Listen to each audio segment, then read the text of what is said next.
Bonjour à tous et bienvenue dans le laboratoire mécanique. Vous avez subitement décidé de devenir écolo au vu de l'envolée des prix d'essence et vous avez acheté votre meilleure trottinette électrique pour vous rendre au travail. Vous avez vendu votre Clio 4 et vous vous retrouvez avec 10 000 € sur les bras dont vous ne savez pas quoi faire. N'ayez crainte, je vous donne la solution dans la vidéo. C'est parti pour le top 3 des meilleurs Rolex à moins de 10 000 €.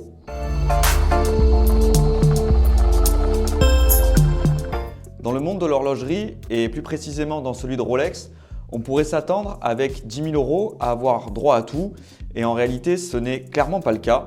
Dans ce top 3, qui est évidemment mon avis personnel, on va prendre en compte donc des Rolex qui sont trouvables en full set dans ce budget-là et facilement achetables. Quand je dis facilement achetables, entendez par là qu'elles sont trouvables sur le marché de l'occasion sans de trop grosses difficultés, même si quand même trouver une montre dans un bel état c'est toujours pas forcément facile. Et également pour lesquelles les connaissances nécessaires pour les acheter sont relativement accessibles si vous faites un petit peu des recherches sur internet ou si vous venez notamment sur ma chaîne, normalement ça sera à votre portée. Je parle donc ici des montres Rolex à référence 5 chiffres et on commence tout de suite ce top avec la première montre qui est la Rolex Datejust, trouvable environ pour un budget de 6 500 € en full set.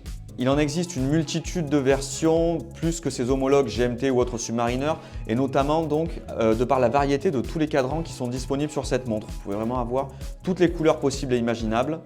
C'est une montre de 36 mm de diamètre qui est plutôt chic et habillée, notamment si vous la choisissez sur sa version avec le bracelet jubilé, qui est quand même plutôt élégant. On retrouve donc ici un classique boîtier Oyster avec pour unique complication la date.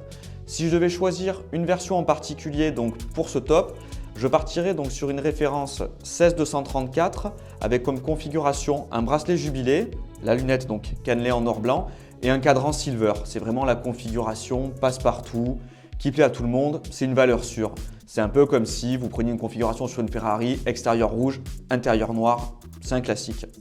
Petit aparté quand même, on aurait aussi pu choisir une référence de Datejust 1601, donc qui est l'ancienne référence de Datejust avec un verre plexi, mais je ne l'ai pas choisi parce qu'en vérité c'est un petit peu plus difficile à acheter et plus dur à trouver en bel état, donc j'ai choisi plutôt une référence 16234. Seconde montre de ce top, la Rolex Explorer, donc référence 14270 ou un peu plus tardivement sur sa production 114-270. Alors oui je sais ça fait 6 chiffres pour cette référence, mais en vérité, elle a tout d'une 5 chiffres, elle a les cornes brossées, ce look à l'ancienne, bon c'est pas important. Donc la Rolex Explorer 1, par abus de langage on précise, parce que comme il existe la Rolex Explorer 2, souvent on dit la Rolex Explorer 1 pour l'autre version, mais en réalité son vrai nom commercial c'est la Rolex Explorer tout court. Donc elle fait partie de la gamme professionnelle chez Rolex, elle a un boîtier en 36 mm de diamètre comme la Datejust dont je vous parlais précédemment. C'est une vraie tool watch, elle est simple, épurée, elle donne uniquement l'heure, on va directement à l'essentiel, on la met au poignet, on la met à l'heure et c'est parti. Le budget donc pour une jolie Rolex Explorer, je ne sais pas si je vous l'avais dit au début, donc c'est environ pour une full set en bel état, 7 500 €. On passe maintenant à la troisième et dernière montre de ce top, j'ai nommé la Rolex Explorer 2, référence 16570. Donc je vous en ai déjà vanté les mérites dans une précédente vidéo que je vous invite à aller voir si vous ne l'avez pas déjà vue. C'est une superbe montre, c'est la montre la plus accessible en 40 mm de la gamme professionnelle chez Rolex. Donc on la trouve pour un budget en moyenne d'environ 9 000 € pour un bel exemplaire. Elle vous offre des complications comme la fonction GMT, la date. En réalité, c'est la même chose qu'une Rolex GMT sans la lunette bidirectionnelle et pour un prix bien inférieur. Donc pour moi, la Rolex Explorer 2 référence 16570, c'est du tout bon. Voilà selon moi donc le top 3 des meilleurs Rolex que vous pouvez trouver à moins de 10 000 €. Alors, je vous vois venir, j'aurais pu mettre en vérité dans ce top, j'ai vraiment hésité, la Submariner, donc référence 14060 sans la date ou 16610 avec la date. Mais on était vraiment trop proche de la limite très haute du budget, ça dépasse, c'est assez dur à faire rentrer pour les 10 000 €. Et pour ce top, je voulais vraiment rester dans un budget qui était inférieur à ce seuil des 10 000 €.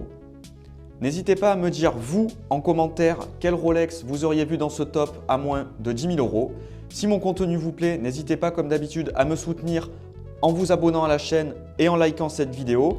Merci à tous de m'avoir regardé et comme d'habitude, on se retrouve très bientôt pour une prochaine vidéo.